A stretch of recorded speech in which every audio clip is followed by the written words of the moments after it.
Pola makan yang tidak sehat dan kurangnya aktivitas fisik dapat menyebabkan sindrom metabolik. Mari kita bahas.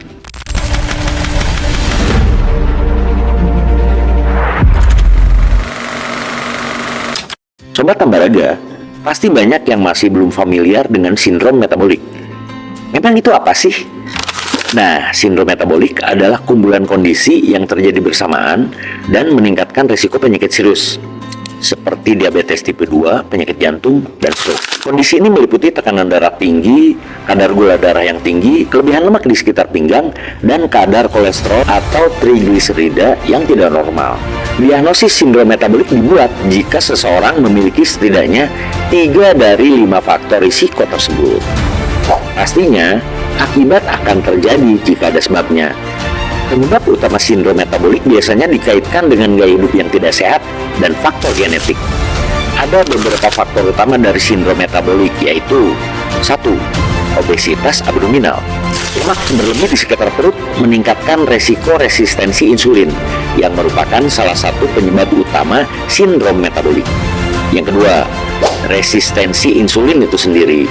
Kondisi ini terjadi ketika tubuh tidak dapat menggunakan insulin dengan efektif untuk mengontrol kadar gula darah.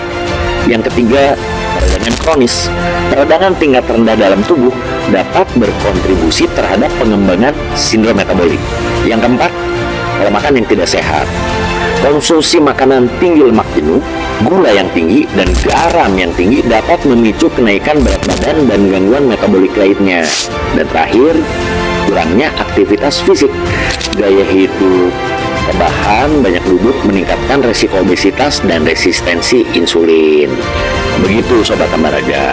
Sayangnya, sindrom metabolik seringkali tidak memiliki gejala yang jelas. Namun tanda-tanda tertentu dapat menjadi indikasi awal, seperti lingkar pinggang yang lebih dari 102 cm pada pria atau lebih dari 88 cm pada wanita. Lalu tekanan darah tinggi, yaitu lebih dari 130/85 mm Hg. Lalu kadar trigliserida yang tinggi, lebih dari 150 mg per desiliter.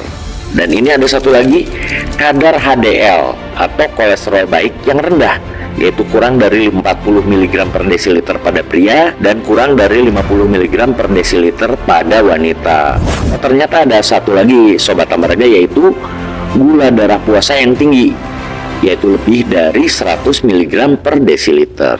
Sobat Tambaraga, tentunya jika tidak segera ditangani, sindrom metabolik dapat meningkatkan resiko penyakit-penyakit yang serius seperti penyakit jantung dan stroke, diabetes tipe 2, dan komplikasi hati. Kabar baiknya adalah sindrom metabolik ini dapat dicegah dengan merubah gaya hidup menjadi lebih sehat, seperti menjaga pola makan yang sehat dengan mengkonsumsi makanan tinggi serat, rendah lemak jenuh, dan kaya antioksidan. Perbanyak sayur, buah, biji-bijian, dan protein sehat. Kemudian melakukan aktivitas fisik rutin dengan melakukan olahraga aerobik seperti berjalan cepat, bersepeda, atau berenang. Setidaknya ini dilakukan 30 menit setiap hari. Bagi Sobat Tambaraga yang memiliki kelebihan berat badan, menurunkan sekitar 5-10% dapat memperbaiki resistensi insulin dan faktor risiko lainnya. Stres kronis juga dapat mempengaruhi hormon dan metabolisme tubuh loh. Teknik relaksasi seperti meditasi atau yoga dapat membantu untuk mengelola stres. Dan merokok meningkatkan risiko resistensi insulin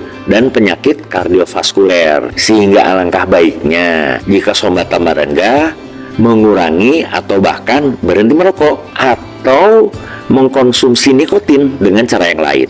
Ini ada di video kami yang lain. Selain perubahan gaya hidup, pengobatan medis mungkin diperlukan untuk mengelola faktor risiko tertentu. Dokter mungkin meresepkan obat untuk menurunkan tekanan darah, kolesterol, atau gula darah. Namun dalam beberapa kasus, operasi bariatrik dapat dipertimbangkan bagi penderita obesitas yang sangat parah.